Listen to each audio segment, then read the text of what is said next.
The results of who will be the head of the ANC in KwaZulu-Natal are expected to be announced later this afternoon at the party's 9th provincial conference, which is finally underway in Durban after numerous delays. Yesterday, the provincial conference accepted the credentials and adopted the rules that will guide the roadmap in the coming days. It is expected to resume with the nomination process for the top 5 leaders after voting. The conference will break into commissions. There's a tough competition for the position of provincial chairperson between the incumbent Sihle Zikalala, businessman Sandile Zungu and PEC member Nomusa Dube-Ncube. SABC News reporter Ayanda Mhlongo is covering this conference for us and joins us now live. Ayanda, thank you for your time this morning. Credentials, of course, adopted last night. What is expected to happen for the course of this morning? Very good morning to Mxolisi and good morning to our viewers at home. Yes, that credentials process, as you're saying, they adopted last night. In fact, Mxolisi, we were initially anticipating that could have been a process that was going to last longer. If you've seen what has happened in the other provincial conferences of the ANC, where the credentials process dragged on for quite some time. But surprisingly, it was able, the delegates came together and were able to wrap up that part of the program within just a few hours. And when we left this morning, almost in the early hours of this morning, we're then told that the program today would get underway. So it's supposed to start at 9 a.m. But you can possibly hear behind me some of the delegates are still making their way into the main hall, and we understand that it is going to start at 10:15 this morning. That's what the outgoing chairperson of the ANC has, Sihle Zikalala, has indicated. And what we expect to happen now is we're told there's going to be a short closed session, a session for one of the reports. Thereafter, it will then be open it's an open session where ourselves as the members of the media will be able then to return to the main hall for that all-important nomination. Thereafter, the delegates would then go and vote, and following that, then of course will be the announcement of who will lead the province of KwaZulu-Natal for the next term. And I tell you, at this point, Mxolisi, it's been so difficult to read in terms of what is going to happen at this conference. And you mentioned there that, for example, for the position of chairperson, you have about 6 leaders, and that includes the outgoing treasurer Nomusa Dube-Ncube, a businessman Sandile Zungu. You have the former DG of the province of KwaZulu-Natal. These are just some of the names, and of course incumbent Sihle Zikalala. These are just some of the names that we've been hearing in the build-up to this conference that are going to be contesting that position. And it's not just the position of the chairperson that has so many candidates that are vying for that position. It's also for the other 5 or the other 4 position for the top leadership of the province of KwaZulu-Natal. But of course, I'm not alone. I'm with my colleague Simpiwe Makanya. Simpiwe, good morning. Great excitement that you hear from the delegates, but of course this has been the mood of this conference, and despite the fact that KwaZulu-Natal has been very much a divided ANC, but this time around, regardless of the fact that there are so many people or leaders that are vying for positions, the mood of the conference, even the decorum, as the leaders were saying, that they've commended the delegates of KwaZulu-Natal for the manner in which they've carried themselves and the manner in which the process of this conference is going ahead. But very importantly, Simpiwe, these are 1,617 delegates that are going to be voting not for themselves, but they're representing the branches, they're representing the communities where they come from. A huge responsibility is on their shoulders. Indeed, Ayanda, good morning to the viewers as well at home. Well, perhaps let me start, Ayanda, by saying that the fact that you and I are talking to each other at this moment, and we haven't heard of any pending court interdict with regards to this process that is going on here, really gives an indication that the ANC in the province has tried really to iron out all the differences that may have existed when it comes to the issue of leading up to this very crucial provincial elective conference. But the last part of your question about the responsibility that has been given to these delegates, a huge one, Ayanda. I mean, the province of KwaZulu-Natal is facing a plethora of issues. You know, the issue of service delivery comes to the fore. You speak to communities, say, from Umkhanyaku district and all the other basically areas in the province who are saying that service delivery is really lacking in the province. And they are saying that they are hoping that these delegates will be able, therefore, to elect the leadership that will be able to address this issue of service delivery. Because at the end of the day, you can elect leaders, but if they do not, perform their responsibilities, what will happen to the party? The electoral, fortunes of the party will decline, as it has been the case with the ANC in this particular province, losing at least 18 municipalities in the previous local government elections. So there's a lot of issues, really, that this conference has to look into, besides the issue of electing leadership, of course. Yeah, definitely. And I say this because at this particular conference, and I think it's important for ourselves to paint this picture to our viewers. In previous conferences, what we've seen, just outside, there would be hundreds and hundreds of people that would come here as friends of the conference, but also just members of the public that would come out keenly wanting to follow what is happening at the ANC conference, very keen to find out who's going to be the next leaders. But this time around, people are just passing by. There seems to be no interest from the general public around here, simply what we've seen.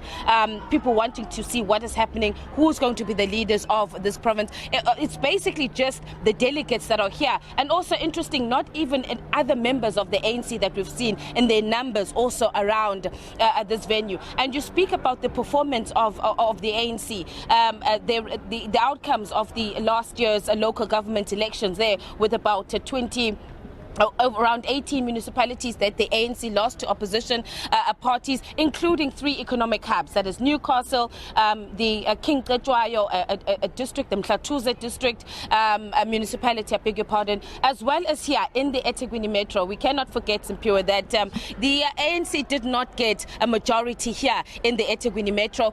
Till today, they still have not been able to appoint a city manager.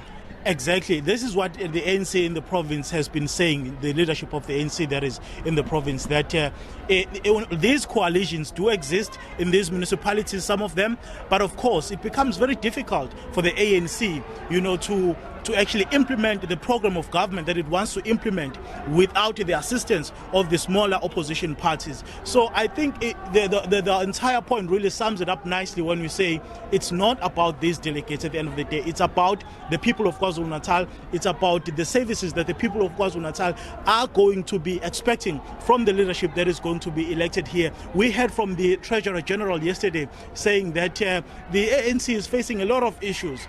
And he admitted that, from the general public, the sentiment is that the ANC does not have enough time, really, to redeem itself in order to gain the trust of the ordinary South Africans, because 2 years, in 2024, to be precise, there will be the general elections. And looking at the dismal performance, really, of the ANC in the local government elections, that would perhaps give you a signal of what may come if the party does not fix the internal squabbles and the problems that they are facing. And also in fixing them and in electing these leaders, it's also going to give us an indication what the thinking of the ANC branches is, Simpiwe, because for example, you have the first female candidate contesting the position of chairperson in the province of KwaZulu-Natal, that being the now outgoing treasurer Nomusa Dube-Ncube. You also have a member of the provincial legislature who's also a member of the provincial executive committee of the ANC, Sibonisa Duma, who comes from the ranks of the Youth League. Now, you've had the youth as well saying that it's time for them to lead the ANC. They want 40% representation in the structures of the ANC. On the other hand, you've also have the Women's League saying that it's time for women to also lead in the ANC. So I think that in itself is also going to be interesting to see which direction these delegates go. What is the direction? Do they want to see more youthful, younger leaders taking over the organization, or is it going to be a success for the Women's League that they could have a chairperson leading, or the first female, in fact, she would be the first female to lead this province if she is successful? Indeed, Ayanda, but I think what is important to note is the fact that ordinary residents of this province are less interested really on who is going to be the leader of the party, but they are more important. They are really, expecting those that will be elected to actually deliver on the promises that the party has been making for years now. The ANC in this province has been leading government for quite some time. We know, of course, that after the general elections in 1994, the IFP was in power, but they took control of the province. But that control seems to be dwindling in terms of the support that the party is getting on the ground. And you speak about the nature or the character of the leaders that are expected to be contesting these positions. The province of KwaZulu-Natal is very interesting in the sense that it's the largest membership base of the ANC in the country nationally, and also you look at the fact that most of those who vote for the ANC nationally come from this province of KwaZulu-Natal. So it's a very crucial elective conference indeed. Which is probably why we've seen such a huge contingent of National Executive Committee members of the ANC and the treasurer of the ANC, Paul Mashatile, again stressing how important this province is, to the broader politics of the ANC. As you're saying there, not only is it an influential a province, but it's also the biggest, and the votes that come from the province of KwaZulu-Natal, the largest votes for the ANC. But the clock is ticking. This has been some months as those have been going out, those that are contesting the positions have been going out, trying to consolidate their support. But it has been the most difficult conference to read, because we've been trying to follow from the songs that the delegates have been saying. I mean, we heard yesterday Phuma Sihle saying Nisizulu Phuma Sihle, but to translate it into English, leave Sihle. Again this morning now, some people were surprised. Some are saying Buya Sihle, come back Sihle. So it honestly has been very difficult to read. But I know the focus is always on the election of the conferences, but also it's not just about the elections. These delegates, once they've concluded that process, are then going to be moving into plenaries where they're going to be discussing critical matters and policy positions of the party, as of course it prepares to go to the policy conference, which was confirmed by the National Treasurer last night, Paul Mashatile, that indeed it is going to go ahead. So they're then going to be deliberating on issues affecting the organization, and the direction in which the organization is going to take, but hopefully also, as Simpiwe, reflecting on what is happening on the ground. As you're saying, people are so despondent, people are tired, and we've seen this in the events, the unfortunate events that took place in the province of KwaZulu-Natal. You heard the secretary, or the outgoing secretary of the ANC, Mdumiseni Ntuli, talking about some of the issues or the big events that took place, some man-made, some not, including that would be the ongoing AmaZulu succession battle. They spoke about the leadership battle within the Shembe Church as well. And of course, the matter around the former President Jacob Zuma, which we know led to the July unrest, and saying that maybe as the ANC they should have done better in managing those issues. But just on that, Simpiwe, they are saying that as the leaders of the ANC, the outgoing leaders, they did well. They've managed to weather the storm, but again acknowledging that there were these three issues or challenges that they had to grapple with.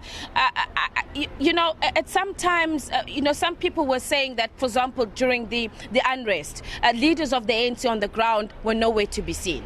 The Shembe Church, and while the Shembe Church and the matter relating to former President Jacob Zuma were both criminal matters being dealt with by the court, and so the ANC could possibly not have interfered in that. But in those areas, people are saying that they could have found a way to manage that situation.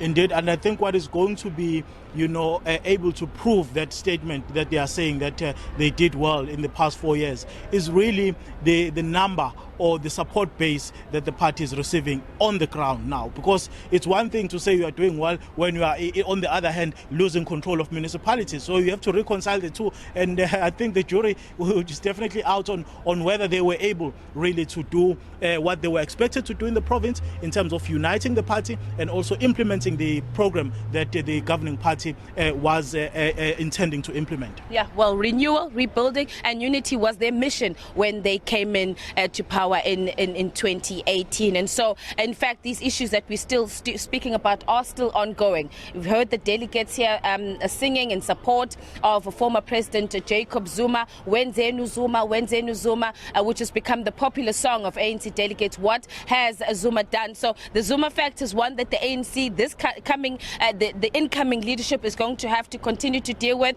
The Shembe matter around the Shembe church, that debacle is not yet over. And of course, the matters around the Amazulu royal family is still continuing as well. A lot of work lies ahead for the leadership that is going to be elected here, Ayanda. But if you recall, prior to this elective conference, we saw the regional secretaries as well as regional chairpersons of all the regions in the province visiting former president ahead of this elective conference. And when we asked them what they were doing in Kandla, they basically said, we came here to seek wisdom. So it gives you a sense, really, that the former president is still a very crucial factor when it comes to the politics of the ANC. All right. Sampiwa, thanks very much. Of course, my colleague Sampiwa Makanya will continue to be on the ground as well as Samgele Masego. Conference is set to start. Looking at my watch, 17 minutes past. We're 2 minutes behind, Kolisi, but the conference is going to get underway shortly. And I know you'll be coming back to us when we find out that the nominations process, when that gets underway.